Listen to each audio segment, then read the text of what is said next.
Welcome to part 6 meeting with sister. हमारा scene focus होता है जहां पर आधे से ज्यादा साल हो गया है एमसी को मुर्कन से मिलने के बाद, और एमसी के टोना ब्रदर 10 साल के हो गए हैं और आज वो स्टॉर्म कैसल से जा रहे हैं। और तभी वो दोनों भाई एमसी को बाय बोलते हैं। एमसी भी उन्हें अपना ख्याल रखने बोलता है। तभी सीन शिफ्ट होता है जहां पर एमसी की मैड केक लेके आती है और एमसी को उसके 9th बर्थडे के लिए कांग्रेट्स करती है। एमसी उसे थैंक यू बोलकर सब में केक बांटने देता है। गिल्ली भी उसे हाँ ही बोलती है, पर तभी एमसी को खान आवाज देता है, यंग मास्टर जीन, आपको परेशान करने के लिए माफ करना यंग मास्टर। एमसी उसे बोलता है, क्या हुआ? खान बोलता है, आपकी बड़ी सिस्टर लूना आपसे मिलने आई है। तभी हमें एक व्हाइट हेयर वाली लड़की दिखती है जिसे हमने लास्ट एपिसोड में देखा था। एमसी और उसकी मैड दोनों ये सुनकर शॉक हो जाते हैं।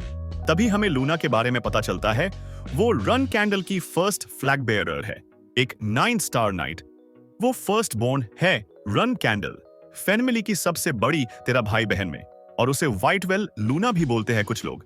और वो सबसे ताकतवर है सारे सिबलिंग्स में, पर फिर भी उसे कोई इंटरेस्ट नहीं है फैमिली पैट्रियार्क बनने में, और उसने सक्सेशन वॉर में हिस्सा लेने से मना कर दिया है।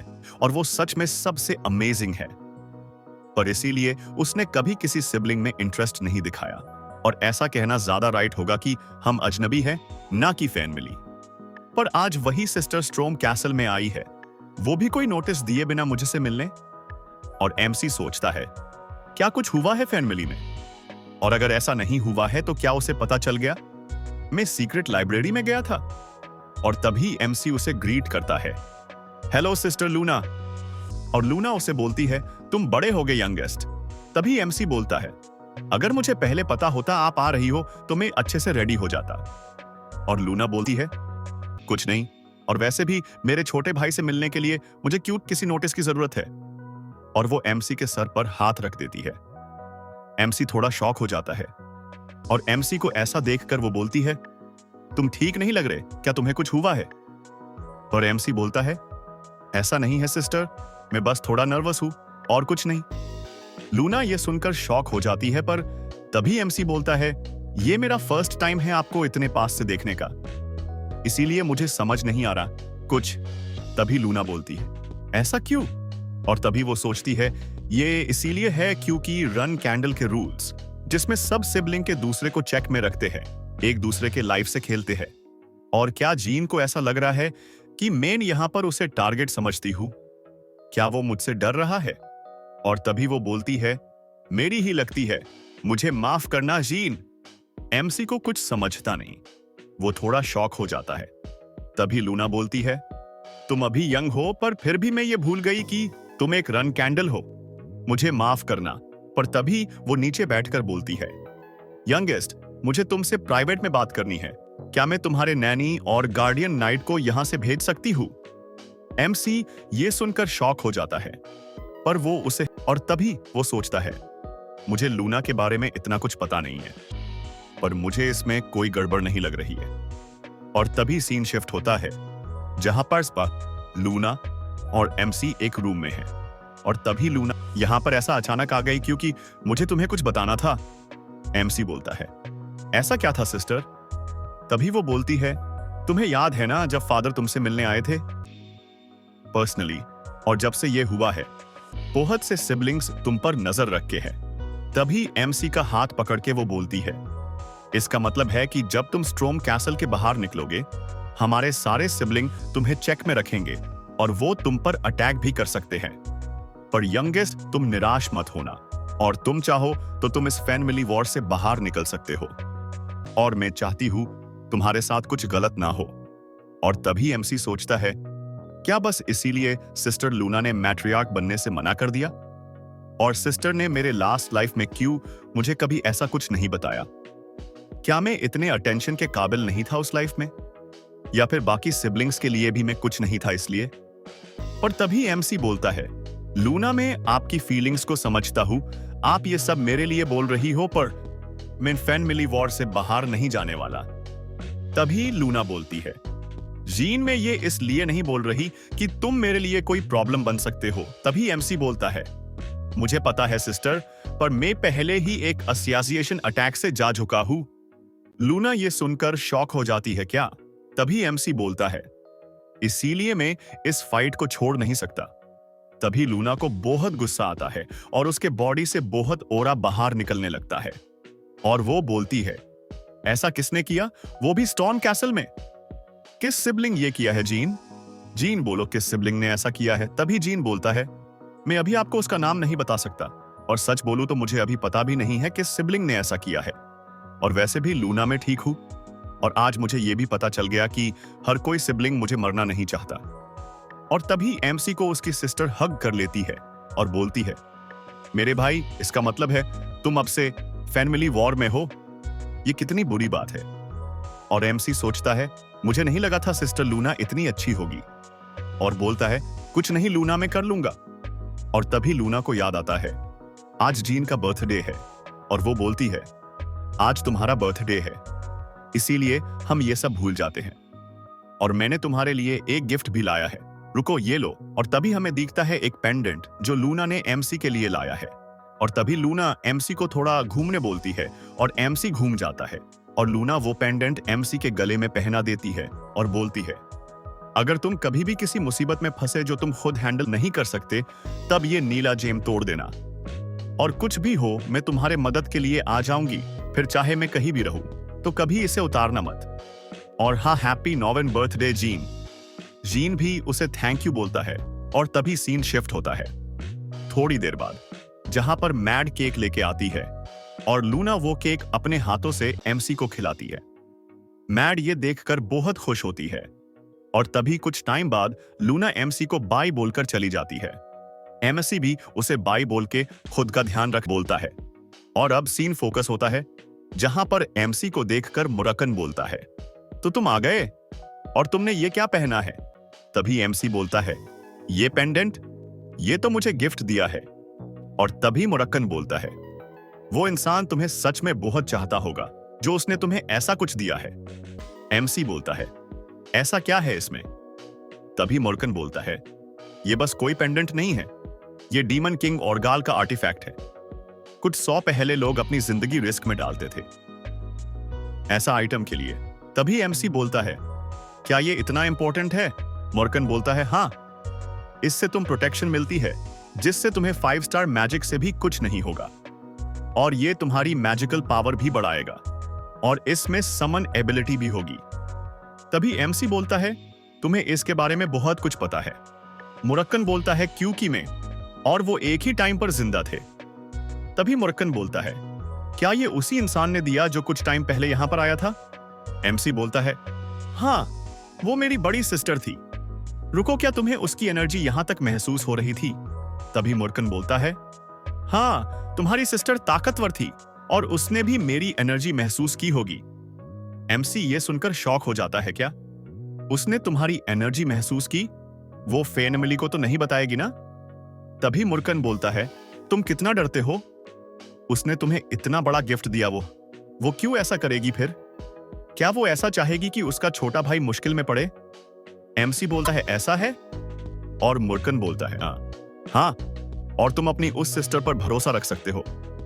और तभी हमें लूना दिखती है जिसने मुरक्कन की एनर्जी महसूस कर ली है, और वो सोचती है, मैं ये एनर्जी महसूस कर सकती हूँ, और ये एनर्जी पहले यहां नहीं थी।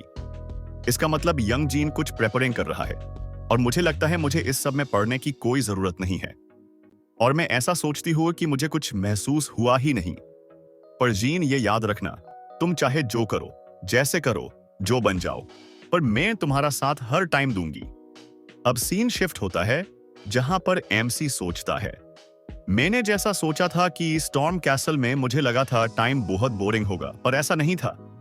मेरे फादर ने स्पेशल मीटिंग की, मेरी सिस्टर मैरी ने फिनिक्स हार्ट दिया, सिस्टर लूना भी मुझसे मिलने आई थी, और मैं मुरक्कन से भी मिला, मेरे ड्रैगन गार्डियन से। मैंने कभी ये सब सोचा भी नहीं था कि होगा, पर मुझे 10 साल हो गए। अब मुझे भी यहां से जाना होगा जैसा रन कैंडल का रूल है। तभी हमें एमसी दिखता है जो खान के साथ फाइट कर रहा है। वो प्रिपरेशन कर रहा है स्टॉर्म कैसल को छोड़ने से पहले।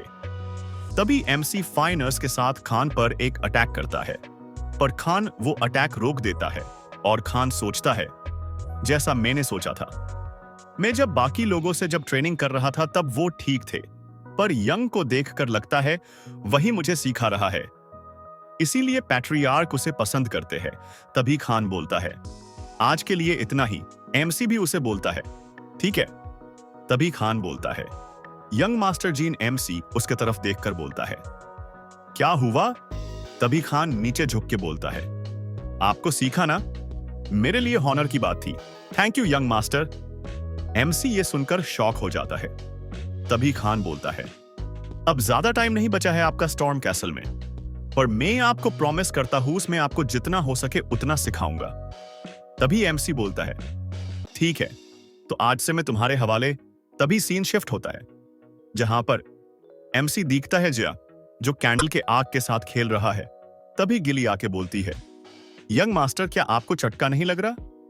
तभी एमसी बोलता है नहीं, मुझे बस थोड़ा नॉर्मल गरम लग रहा है, बाकी कुछ नहीं।